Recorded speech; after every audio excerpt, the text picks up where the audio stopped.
Okay, so I'm sitting here and I'm making a new class for my Outschool classroom on Roblox, and it's a really popular subject right now, and I teach a lot of classes on it.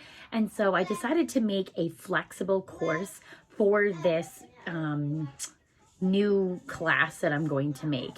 And I'm super excited about it because it will be a way for me to be not fully hands-off, but hands-off in a way that I can interact with the students on my own time and they can interact with the class on their own time. That's the wonderful thing about flexible classes, is that everybody kind of gets to do their own learning at their own pace. And so I feel like as a teacher, that's really super helpful and convenient. And for a student, same thing. Like, I know when I was in college, I always opted to do the online courses if I could, because I could really like sign in whenever I wanted to and do the work whenever I wanted to. So it was super helpful. Okay, so while I'm sitting here making this course, I was thinking I should bring you along with me and show you exactly what I'm doing and how I'm doing it and how I prep for a new class.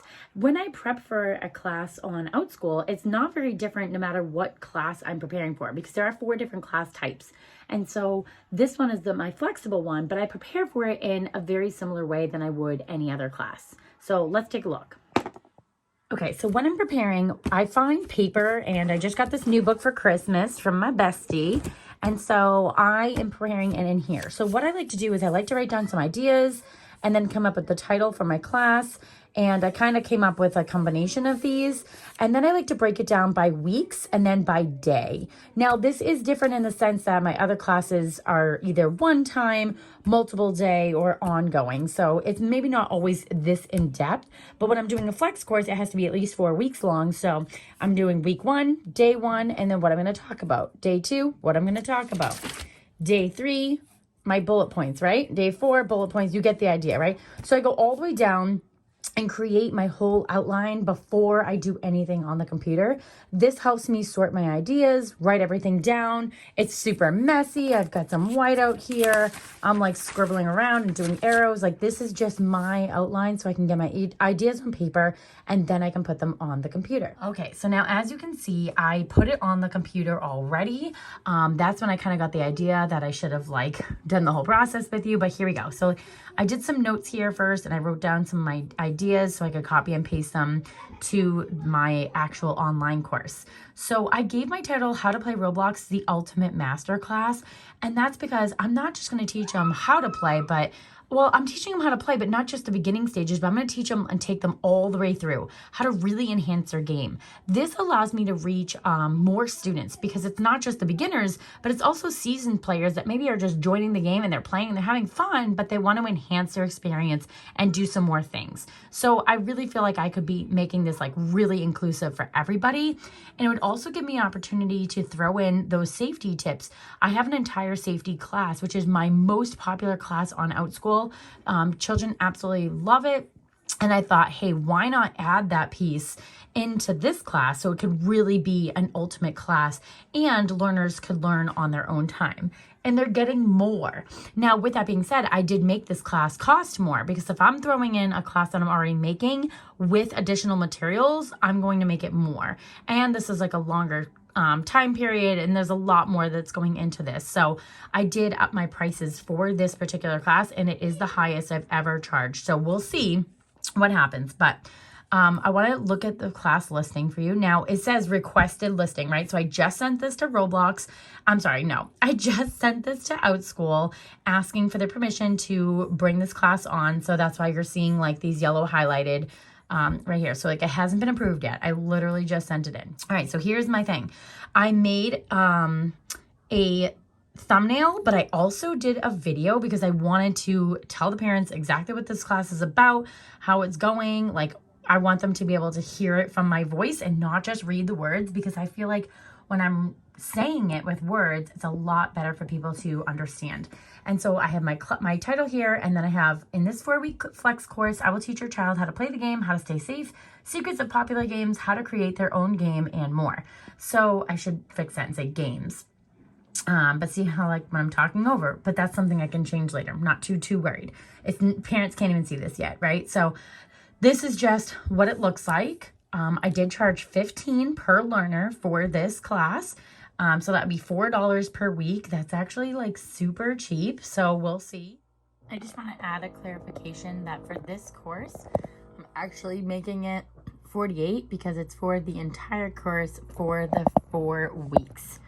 So just to be clear here, earlier I had the $15 because I was thinking of a different class type, but for the flex, I am doing $48 per learner for the entire 4-week flex class. So I hope that makes sense. No live meetings scheduled, but I can change that if I want. I can do live meetings if I want to. That's the great thing about flex classes, is that you don't have to stick to just doing like content and words. You can make live meetings if you want.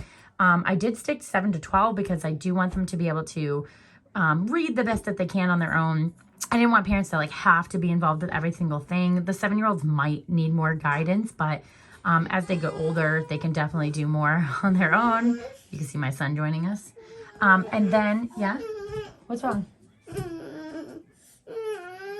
Do you want to sit with me while I do this? And then you can also see I did 1 to 18 learners, and it's over 4 weeks.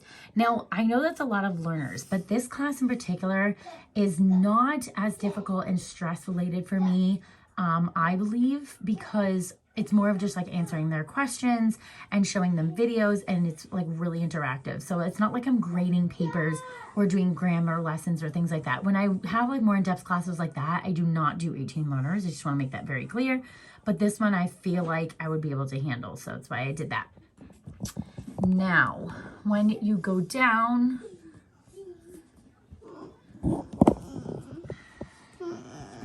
which is like really hard to do this with you here.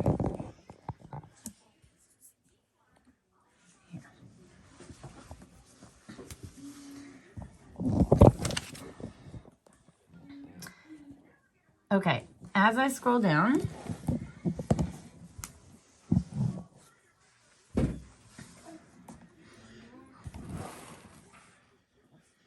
as you scroll down, you can see my in-depth description here. And this is really good for parents because they can see exactly what I'm going to do. I describe to them what the class is going to be about, and then I give them...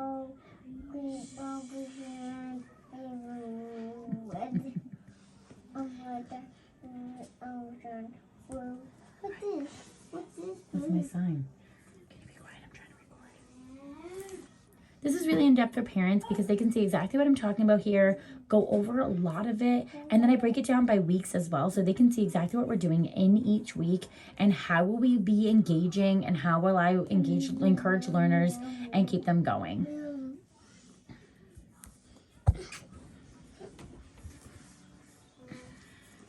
Oh yeah, who's that? Is that you? Is that baby John?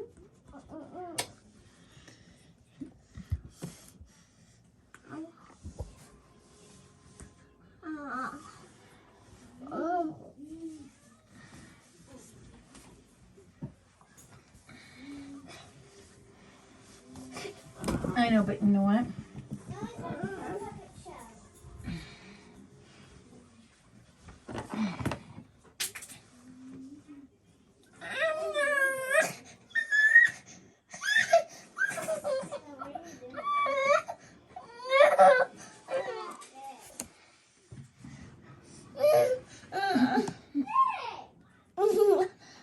I know, but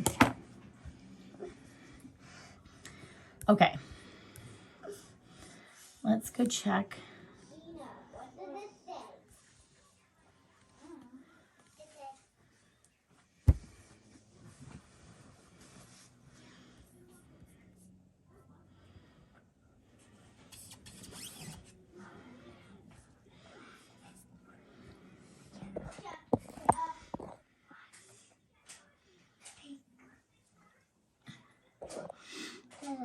Mama. Yeah.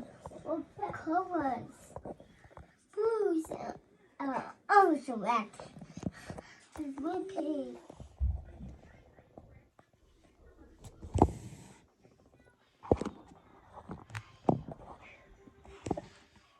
Okay, my son decided to join us. So after I come up with my outline, I go ahead and I put it onto the computer. So let me show you that.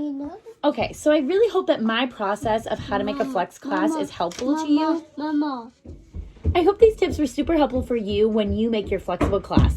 come up with an outline, write all your ideas down, then make some notes on your computer, sort it all out when you're in there, and honestly, just do what you feel is best right now. You can always tweak it later. Request a class from Outschool, see if they have feedback for you. That's the good part, is once you do a class, they will give you feedback about what you should or shouldn't have, and then get started. Put it on there for a couple weeks, make a different class times, see what people like. What's the worst that could happen? No one sign up? That's okay. You still did it. If this video was helpful for you, please give it a thumbs up. Don't forget to subscribe to check out any videos that I put out new. And if you have any questions about teaching on Outschool or making classes, definitely put them down in the comments below. I'd love to help you out and reach you. And if you're not in my group, the link for that is in the description below. I'll see you all next time. Have a great day. Can I be in the video? Why not?